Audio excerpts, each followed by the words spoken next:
नमस्कार दोस्तों, आप देख रहे हैं टेक वर्ल्ड चैनल और मैं हूं एन के। दोस्तों, हमेशा की तरह आज आपके लिए लेके आए एक बहुत बढ़िया वीडियो जिसमें आपके रीट के और राजस्थान पुलिस के सबसे इम्पोर्टेंट क्वेश्चन हैं, उन पर आज हम डिस्कस करेंगे। इम्पोर्टेंट क्वेश्चन में एक एक क्वेश्चन में आपके लगभग 3 या 4 ऑप्शन होंगे, 4 ऑप्शन होंगे, तो अपने एक क्वेश्चन में 4 क्वेश्चन एक साथ तैयार होंगे। और ये सबसे इम्पोर्टेंट क्वेश्चन है।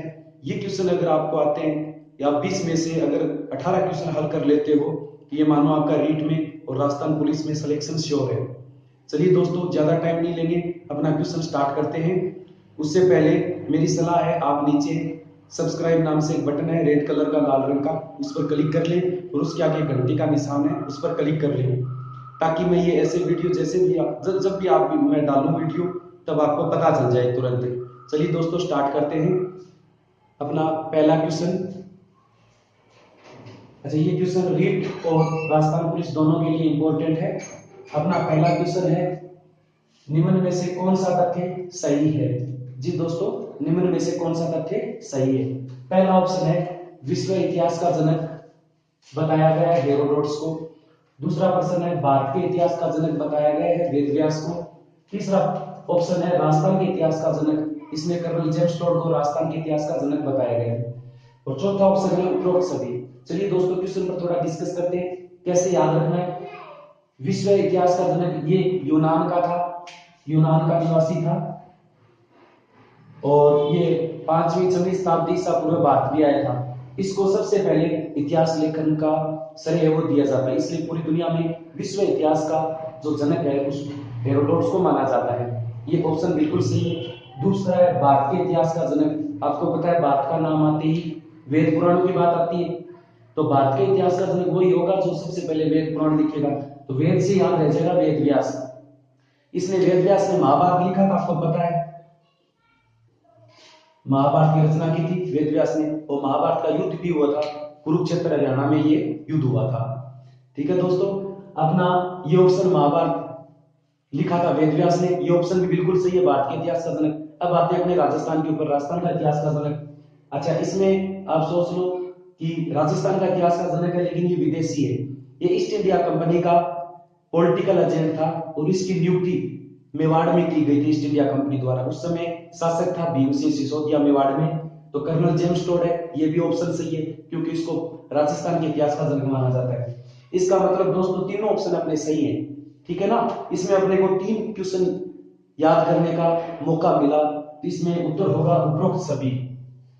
जी दोस्तों, इसमें डी का ऑप्शन होगा, यानी तीनों सही है। दूसरा नेक्स्ट क्वेश्चन, निम्न में से कौन सा तथ्य गलत है? जी दोस्तों, इसमें से कौन सा तथ्य गलत है, कौन सा ऑप्शन गलत है, इस पर डिस्कस करनी है अपने को। पहला है हिस्टोरिका, ये है अपनी बुक्स का नाम है, और इधर इनके क्या है, लेखक है। मिलान करना है कि कौन सी बुक का लेखक है, वो गलत दिया हुआ है। ये हिस्टोरिका, यही अपना हेरोडोटस, ठीक है ना, जो विश्व इतिहास का जनक है, इसने बुक लिखी थी हिस्टोरिका। आराम से याद रह जाएगा, हेरोडोटस हिस्टोरिका दोनों नाम एक जैसे मिलते जुलते नाम है। इसके बाद में महाभारत, मैंने अभी आपको बताया वेद व्यास ने महाभारत लिखी थी, ठीक है ना, आराम से याद रह जाएगी, महाभारत वेद व्यास ने लिखी। पश्चिमी भारत की यात्रा, अच्छा इसमें मैंने ऑप्शन नहीं दिया ना, पश्चिम भारत की यात्रा, इसमें मैं ऑप्शन देता हूं कर्नल जेम्स टोड। चौथा ऑप्शन है इसमें military memories of George Thomas. आप सोच रहे होंगे कि जॉर्ज नाम आ रहा है, जॉर्ज थॉमस ने लिखी है, बिल्कुल सही है। तो कौन सा ऑप्शन गलत है? जी दोस्तों, आप जो सोच रहे हैं ना वो बात इसमें नहीं है, ये जॉर्ज थॉमस इसका लेखक नहीं है। इसके बाद में एक आदमी आया था विलियम फ्रैंकलिन, और ये जॉर्ज थॉमस के साथ आया था। इसके साथ ये घोड़ों पर घूमा काफी जगह, उसने आर्मी के अड्डे वगैरह, मिलिट्री के जो अड्डे होते हैं, जो बेस होते हैं, उनको देखा, और उनको एक किताब में संकलित किया, मिलिट्री मेमोरीज ऑफ जॉर्ज। ये जॉर्ज थॉमस ने नहीं लिखी, बल्कि ये किसने लिखी है? सही ऑप्शन क्या है इसका? William Franklin. विलियम फ्रैंकलिन, इसने ये बुक लिखी थी, ठीक है ना, फ्रैंकलिन। तो इसमें कौन सा ऑप्शन गलत है? ये जो डी का ऑप्शन है ये गलत है, इसमें ऑप्शन होगा डी। तो देखो दोस्तों, एक क्वेश्चन में अपने को 4 क्वेश्चन याद हुए कि नहीं? पहला हो गया हिस्टोरिका, हेरोडोटस ने लिखी, महाभारत वेद व्यास ने लिखी, पश्चिमी भारत की यात्रा कर्नल जेम्स टोड ने लिखी, ठीक है। लेकिन military memories of George Thomas ने नहीं लिखी, बल्कि विलियम फ्रैंकलिन ने लिखी। तो कंफ्यूज मत होना, कहीं जॉर्ज दोनों एक जैसा नाम आ रहा है। ये जॉर्ज थॉमस वही है जिसने राजपूताना शब्द को मौखिक रूप से 1800 ईस्वी में सबसे पहले मौखिक रूप से यूज किया था, ये जॉर्ज थॉमस वही है। और विलियम फ्रैंकलिन ये जिसने 1805 में राजपूताना शब्द को सबसे पहले लिखित रूप में काम में लिया था। वो लिखित रूप में कहां से काम में लिया? इसी बुक में इसने राजपूताना शब्द लिखा। क्यों लिखा? क्योंकि राजस्थान में ज्यादातर राजपूतों का शासन था, इसलिए इसने इसको राजपूताना नाम दिया विलियम फ्रैंकलिन ने अपनी किताब में। ठीक है दोस्तों, कितने क्वेश्चन इसमें याद हो गए आपने? इसके बाद में एक इंपॉर्टेंट क्वेश्चन है जो आरएस के एग्जाम में भी आया हुआ है। आरएस में पूछा गया था कि भारत के किन किन नामों को संविधान में मान्यता दी गई है। ठीक है ना, ये क्वेश्चन हो सकता है आपको बुक में नहीं मिले, लेकिन बहुत इंपॉर्टेंट क्वेश्चन है, आरएस में आया हुआ क्वेश्चन है। संविधान में भारत के किन दो नामों को मान्यता दी गई? आप सोच के देखिए, भारत हिंदुस्तान, भारत इंडिया, भारत आर्यभट्ट, उपरोक्त सभी। आप उत्तर सोच लीजिए, मैं अभी आपको वो उत्तर बताने वाला हूं। जी दोस्तों, इसमें भारत और इंडिया है ना, केवल यही दो नाम अपने संविधान में दर्ज है, इन्हीं दो नामों को मान्यता दी गई है। इसमें बी का ऑप्शन सही है दोस्तों। ठीक है दोस्तों, ये 3 क्वेश्चन हो गए। 3 में कितने हो गए अपने? ये मान लो कि 3 में 4 12 क्वेश्चन अपने याद हो गए। और मोस्ट इंपोर्टेंट है रीट के एग्जाम के लिए, प्रथम लेवल, सेकंड लेवल, और राजस्थान पुलिस के लिए, अन्य first grade second grade teacher है उनके लिए भी, आरएस के लिए भी बहुत इंपॉर्टेंट क्वेश्चन है। इन क्वेश्चनों की खास बात क्या है कि हम क्रम से याद कर रहे हैं और जो सेम चीजें वो एक साथ याद कर रहे हैं, इसलिए बहुत महत्वपूर्ण हो जाता है। चलिए दोस्तों, इसका नेक्स्ट पार्ट है, अभी चौथा क्वेश्चन है वो देखें। तो चलिए दोस्तों, क्वेश्चन नंबर 4 देखते हैं अपनी। क्वेश्चन नंबर 4 में मानव इतिहास का प्रथम वैज्ञानिक आविष्कार कौन सा है? यानी सभ्यताओं में इतिहास को 3 कालों में बांटा गया है, प्राग ऐतिहासिक, आदि ऐतिहासिक और ऐतिहासिक काल। तो उनमें सबसे जो पहला काल था प्राग ऐतिहासिक, उसमें एक आविष्कार हुआ था। वैसे तो आग की भी खोज हुई थी, लेकिन ये आकस्मिक हुई थी। कृषि भी कोई वैज्ञानिक आधार नहीं है, उन्होंने करना सीखा। बैलगाड़ी ये बाद का काम है। सबसे पहले इन्होंने पहिए का आविष्कार किया था, सबसे पहला वैज्ञानिक आविष्कार, क्योंकि पहिए का आविष्कार उनको जरूरत पड़ी तो उन्होंने चल के किया था, इसलिए इसको सबसे पहला वैज्ञानिक आविष्कार माना जाता है। किसको? पहिए को। और ये कौन से युग में हुआ था? प्राग ऐतिहासिक काल में। प्राग ऐतिहासिक काल में पहिए का आविष्कार हुआ। इस इतिहास के इस भाग का प्राग ऐतिहासिक काल का न तो कोई लिखित प्रमाण है और न ही अपने पास कोई सबूत है। ठीक है ना। इसके बाद में नेक्स्ट क्वेश्चन, सरस्वती नदी का वैज्ञानिक प्रमाण किसने दिया? यानी सर्वप्रथम किसने बताया कि सरस्वती नदी यहाँ बहती थी? सामान्य अपना ऋग्वेद से तो जानकारी मिल जाती है, वो तो एक धार्मिक प्रमाण हो गया। ऋग्वेद में लिखा हुआ है कि सरस्वती नदी यहाँ पर बहती थी, लेकिन वैज्ञानिक रूप से सबसे पहला प्रमाण किसने दिया? इसमें ऑप्शन है आखरी, काजरी, नासा, इसरो। सोच के देखिए किसने दिया होगा वैज्ञानिक प्रमाण। दोस्तों, अपने जोधपुर में एक संस्थान है जिसका नाम है काजरी, CAZRI, काजरी, central arid zone research institute, केंद्रीय शुष्क अनुसंधान परिषद। इसने सबसे पहले सरस्वती नदी का वैज्ञानिक प्रमाण दिया कि वास्तव में ये नदी यहाँ पर बहती है। तो इसमें ऑप्शन हो गया अपना बी। मोस्ट इंपोर्टेंट क्वेश्चन है दोस्तों, ये क्वेश्चन आया हुआ भी है एग्जाम में।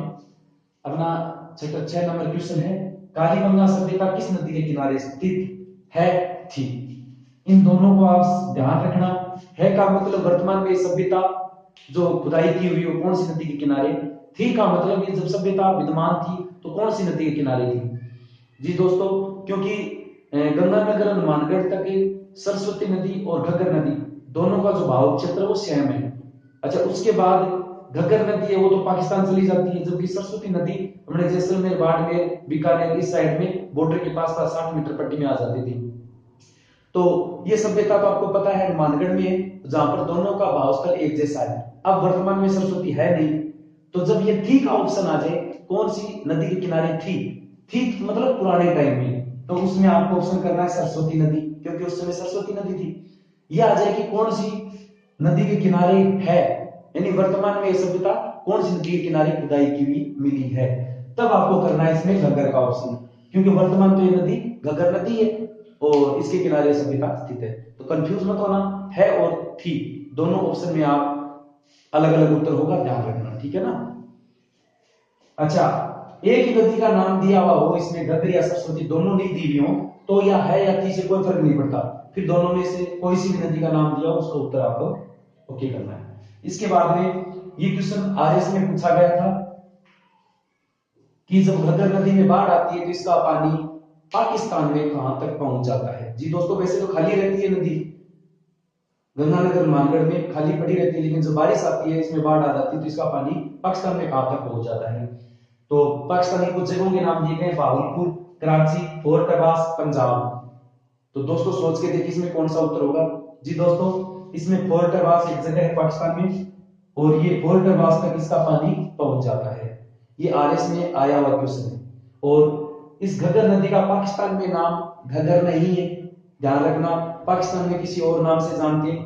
घग्गर नदी को बता देता हूं आपको, हरियाणा में इसको सरस्वती के नाम से जानते हैं आज भी, जबकि राजस्थान में इसके 4 नाम है, घग्गर नदी, मृत नदी, नाली, पाट। ये 4 नाम राजस्थान में विद्यमान है। जब ये पाकिस्तान में पहुंच जाती है घग्गर नदी, तो इसका नाम हो जाता है हकरा या हकारा। जी दोस्तों, पाकिस्तान में जब फोर्ट अब्बास पहुंचती थी, इस नदी का नाम हकरा या हकारा, ये नाम हो जाता है। पाकिस्तान में इस नाम से जानते हैं घग्गर नदी को। ठीक है, मोस्ट इंपोर्टेंट जानकारी मैंने आपको बता दी। इसके बाद में नेक्स्ट क्वेश्चन 8 नंबर क्वेश्चन है, घग्गर नदी का कौन सा उपनाम सही है। यानी इसके अभी भी मैंने आपको उपनाम बताए अलग अलग घग्गर नदी के, उनमें से कौन सा गलत है वो देखना है और सही कौन सा है।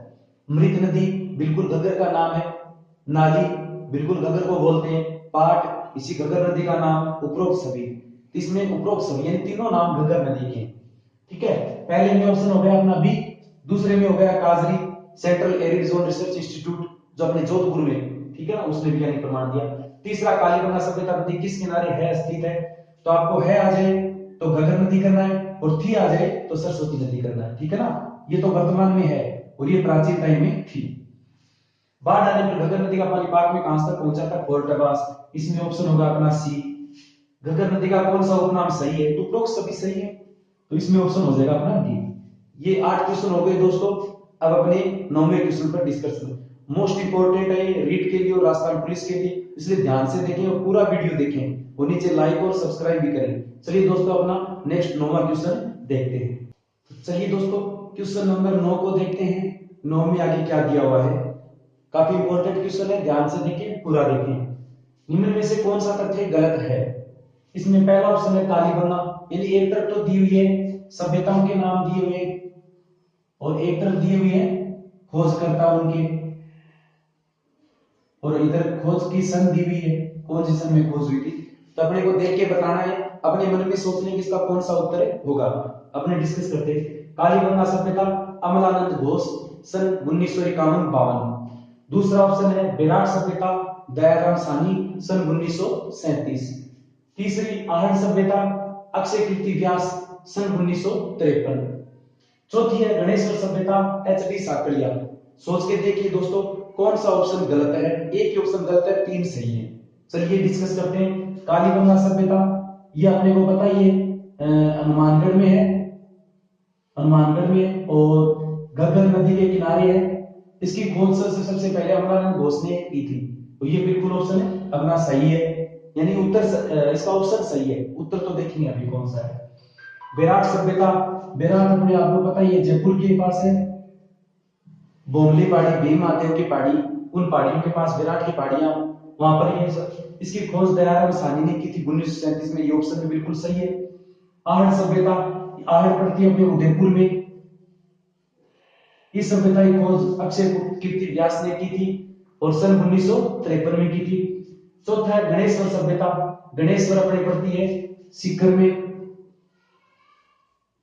ठीक है ना, सीकर में नीम का थाना तहसील के पास ये पहाड़ियां हैं, उन पहाड़ियों के पास एक गांव है, गणेश्वर गांव है, उस गांव के नजदीक ये सभ्यता, इसलिए इसको गणेश्वर सभ्यता बोलते हैं। तो गणेश्वर सभ्यता की खोज एच.डी. साकलिया ने नहीं की थी। क्यों नहीं की थी, क्योंकि कालीगंगा की खोज अमलानंद घोष और इसकी खोजकर्ता थे एक तो बी के थापड़ और ब्रजवासी लाल, इन दोनों ने इसकी खुदाई की थी। उसके बाद विराट सभ्यता, इसकी खोज दयाराम साहनी ने की। आहट सभ्यता उदयपुर वाली, इसकी खोज अक्षय कीर्ति व्यास ने की थी, लेकिन इसकी खुदाई रतन चंद्र अग्रवाल एवं एच डी सांकड़िया, इन दोनों ने इसका उत्खनन किया था। कौन सी का? आहट सभ्यता जो उदयपुर में, उसका उत्खनन किया था। इसमें उत्खनन करने वाला जो रतन चंद्र अग्रवाल था वो यहां से आ गया, कहां आ गया? गणेश्वर आ गया, और उसने गणेश्वर सभ्यता की खोज की, न कि एच डी सांकड़िया ने। एच डी सांकड़िया तो आहट सभ्यता का उत्खनन करता था। ये ऑप्शन अपना उत्तर तो ये सही है, लेकिन इसका ये जो ऑप्शन है ये गलत है। एच डी सांकड़िया ने गणेश्वर सभ्यता की खोज नहीं की। किसने की? सही क्या है इसमें? रतन चंद्र अग्रवाल, इसने इसकी खोज की थी ये सीकर में। दोस्तों सभ्यताओं को अगर आप डिटेल में पढ़ना चाहते हो पूरी तरह, बहुत मजेदार ट्रिक के साथ दी हुई है अपने नीचे टेकवर्ड चैनल में क्लास के वीडियो दिए हुए, उसमें सभ्यताएं, राजस्थान का इतिहास पूरा डिटेल में दिया हुआ है। अगला क्वेश्चन देखते हैं, कालीबंगा सभ्यता के बारे में कौन सा तथ्य गलत है? यानी सभ्यता की जो डिटेल है उसमें से कुछ ऑप्शन मैंने सिलेक्ट किए, आपको देख के बताना कि कौन सा ऑप्शन इसमें इससे सभ्यता से संबंधित नहीं है। नगरीय सभ्यता बिल्कुल सही है, कालीबंगा एक नगरीय सभ्यता थी, जबकि ये आहट सभ्यता है ये ग्रामीण सभ्यता थी। आदि ऐतिहासिक युग, बिल्कुल इतिहास के 3 युग थे, प्राग ऐतिहासिक, आदि ऐतिहासिक और ऐतिहासिक। जो बीच वाला इतिहास का भाग है आदि ऐतिहासिक, जिसका लिखित प्रमाण तो है लेकिन पढ़ नहीं सकते क्योंकि उनके पास कोई लिपि नहीं थी, ठीक है ना। आदि ऐतिहासिक युग की ये बात भी सही है। मात्र स्थापना, अब नगरीय सभ्यता थी तो नगरों में, शहरों में आपको पता है औरतें पढ़ी लिखी होती हैं, तो वहां पर माओ का, औरतों का, लड़कियों का शासन होता है, तो बिल्कुल मात्र स्थापना थी। इसके बाद में संयुक्त, ये गलत है। क्यों? जहां पर परिवार की मुखिया औरत होगी, लेडीज होगी, वहां पर संयुक्त परिवार नहीं रहेगा। अपने को याद करना है केवल, ठीक है ना, बुरा मानने की जरूरत नहीं है। इसमें संयुक्त परिवार नहीं होगा। क्या होगा सही? एकल परिवार। एक लाइन में आराम से याद कर सकते हो, जहां पर नगर होगा, नगरीय सभ्यता होगी, वहां सीधी सी बात है औरतें पढ़ी लिखी होंगी गांव की बजाय, तो वहां पर माओ का, औरतों का शासन होगा।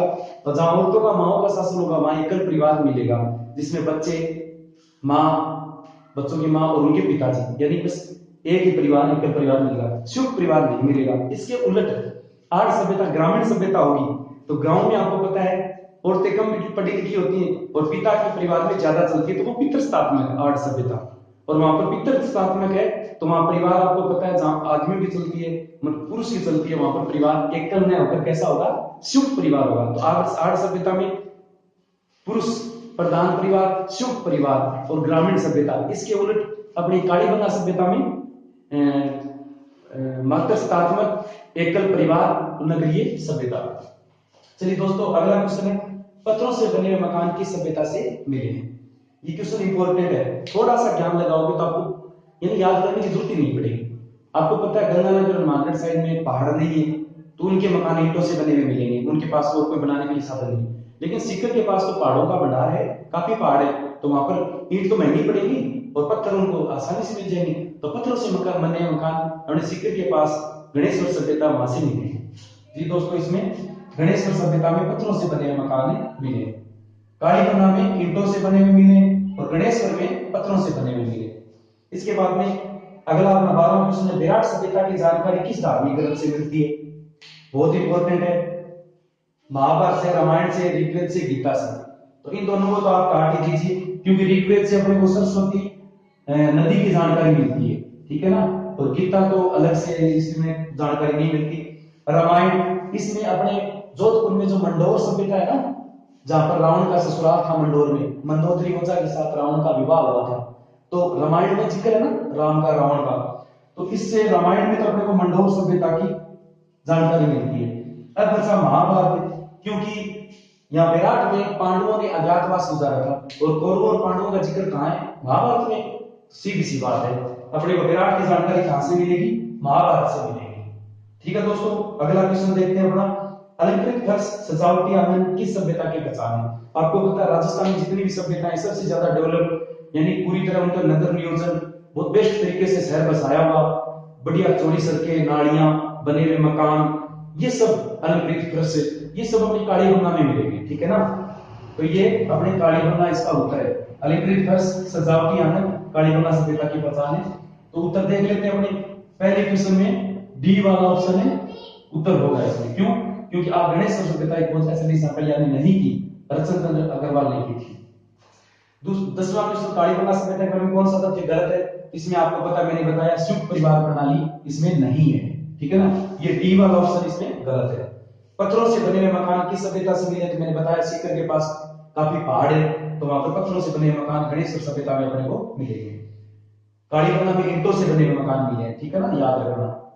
विराट सभ्यता की जानकारी किस धार्मिक ग्रंथ से मिलती है? अभी मैंने बताया, यहाँ पांडवों ने अज्ञातवास विचारा था, कौरवों और पांडवों का जिक्र कौन से धार्मिक ग्रंथ में? महाभारत में। तो सीधी सी बात है, महाभारत से जानकारी मिलेगी। तो इसमें अपना ए का उत्तर होगा, ऊपर वाले में बी, लास्ट वाले में अलंकृत पर सजावट एवं कालीबंगा से, इसका ऑप्शन होगा सी।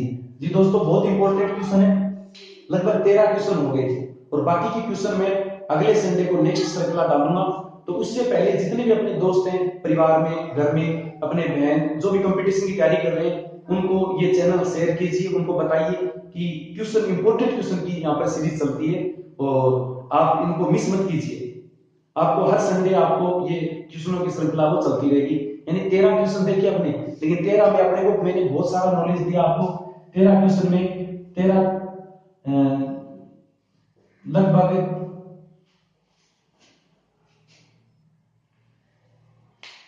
52 क्वेश्चनों की जानकारी मिल गई अपने, ठीक है ना। 13 क्वेश्चन देखें तो लगभग अपने को 50 क्वेश्चन, मान लीजिए 50 क्वेश्चन अपने तैयार हो गए 13 क्वेश्चनों में।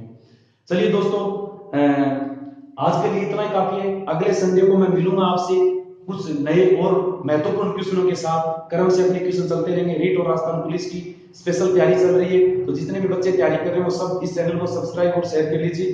आज मैं एक ट्रिक, बढ़िया ट्रिक का एक चैनल है, वो मैं डिस्क्रिप्शन बॉक्स में नीचे जो डिस्क्रिप्शन का बॉक्स है उसके क्लिक करोगे तो उसमें एक लिंक दूंगा आपको एक नए चैनल की, जिसमें best GK trick daily upload की जाती है बाय डॉक्टर नसरीन द्वारा। उस चैनल को भी आप सब्सक्राइब और लाइक कर लीजिए। दोस्तों, बढ़िया पॉजिटिव माइंड से तैयारी कीजिए, सफलता आपके नजदीक है। और एक वीडियो मैं और बनाने वाला हूं, जितनी भी फेक न्यूज हैं किसकी, भर्तियों की, वीडियो को आप YouTube पर भरमार देख लीजिए, आप बहुत सारी वीडियो मिल जाएंगे कि ये भर्ती आ गई, ये भर्ती। तो उन फेक न्यूज से कैसे बचोगे आप, और सही न्यूज क्या है भर्तियों की, वो आज मैं एक वीडियो बनाने वाला हूं, तो वो भी आपको इंतजार रहेगा। ओके दोस्तों, बाय बाय, जय हिंद।